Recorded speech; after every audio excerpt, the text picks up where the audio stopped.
Mitchell, and I guess their argument would be if you can't cut foreign aid in the middle of the worst pandemic or the worst economic contraction for 300 years, when can you? Well, I hope that's not the argument, because COVID will never be defeated here until it's defeated everywhere. And Britain has, for many years, been an absolute leader on international development, building up health structures in some of the poorest parts of the world. And they are absolutely essential if we're going to defeat this terrible pandemic. But you do understand that when you've got 61%, or I think the latest poll said, of the country supporting what the Chancellor does, then their government is probably happy for people like you and David Cameron and Tony Blair and the archbishops to be a bit annoyed.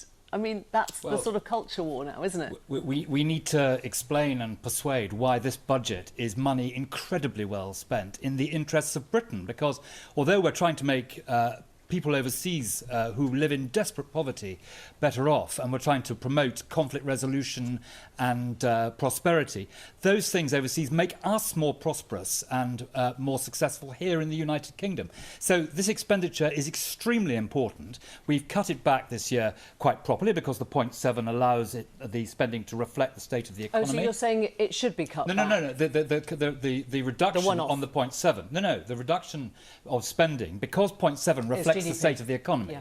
So that reduction, something like £3 billion, we have to suck it up, and I've always explained to people who think it's wrong to cut it, but that's the nature of the 0.7. But now we're proposing to take 30% more out of this budget, and I've been responsible for this budget. You cannot take 30% out of this budget without probably having 100,000 avoidable deaths of children. 7.6 million girls and women will not get access to family planning and contraception. Why do you think it's so hard for you to make that argument? I mean, you got there in 2013. Here we are 7 years later, and you're still having to explain to this. And you just heard, one Majestic poll is 61% of the country says no thanks.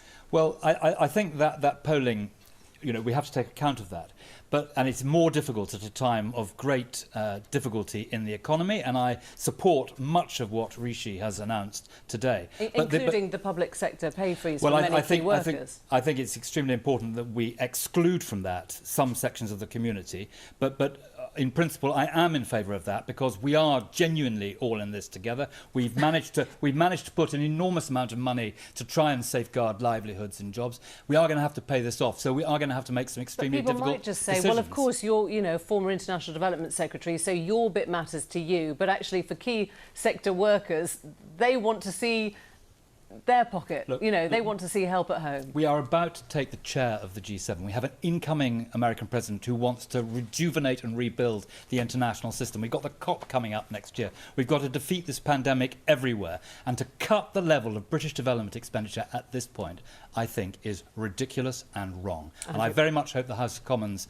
where every single member has supported in their manifesto the 0.7 promise to the poorest people in the world, I very much hope the House of Commons will ask the government to think again. Let's leave it there, Andrew Mitchell. Thanks, and go to Jonathan Reynolds.